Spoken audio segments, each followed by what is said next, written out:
19 डिसेंबर 1961 या दिवशी गोवा स्वतंत्र झाला। यासाठी बऱ्याच लोकांनी आपल्या प्राणांची आहुती दिली आहे। त्यातील काही नावे आपल्याला माहीत देखील आहे। राम मनोहर लोहिया, बाळाराम मापारे, टी.बी. कुन्हा ही त्यापैकीच काही नावे। पण त्याचबरोबर असेही काही क्रांतिवीर आहेत ज्यांचा उल्लेख क्वचितच होतो। त्यापैकीच एक म्हणजे बळी नारायण कोरगावकर। पेडणे येथील तोरशे या गावातील त्यांचा जन्म।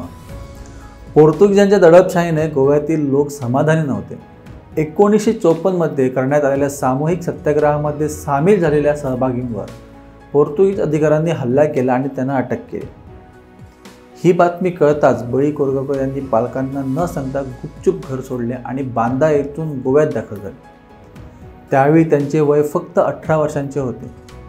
तेथे त्यांची भेट थोर स्वातंत्र्य सैनिक मार फर्नांडिस यांच्याशी झाली, ज्यांच्या नेतृत्वाखाली इतर अनेक स्वातंत्र्य सैनिकांनी या लढ्यात भाग घेतला। भारत माता की जय आणि आमचे गोय आमका जाय अशा घोषणांनी परिसर दणाणून गेला होता। हळूहळू ते पेडण्याच्या नदीकाठी कूच करत होते। ती पार केल्यावर दुसऱ्या दिवशी सकाळी पोर्तुगीज अधिकाऱ्यांनी त्यांना ताब्यात घेतले आणि पणजीमधील आल्तीन येथे नेण्यात आले।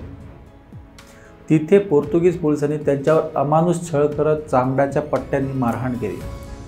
5 ते 6 दिवस तिथे दांबून ठेवल्यानंतर त्यांना न्यायालयासमोर आणण्यात आले आणि 4 वर्षांची शिक्षा भोगण्यासाठी रेस मागूस तुरुंगात पाठवले।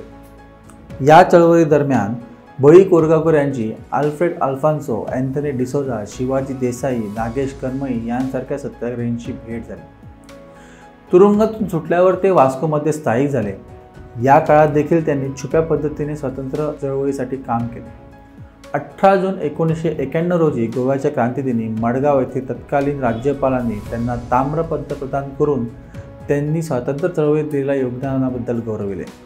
महाराष्ट्राचे तत्कालीन मुख्यमंत्री सुशीलकुमार शिंदे यांच्या हस्ते त्यांचा सत्कारही करण्यात आला।